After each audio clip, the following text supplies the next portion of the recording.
Imyaka 30 irashize u Rwanda rugwiriwe n'icuraburindi rya Jenoside yakorewe abatutsi mu 1994. Uyu munsi tumurikiwe n'urumuri rw'icyizere, ubudaheranwa n'ubwiyunge.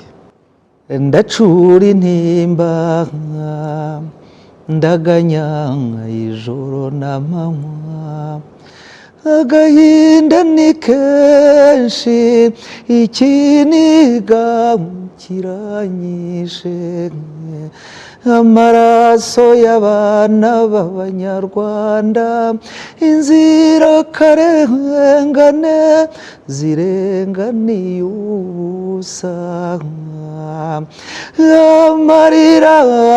Amarira ni menshi, agahinda kari hose, nimuze Banyarwanda turwanye ubwo bugome.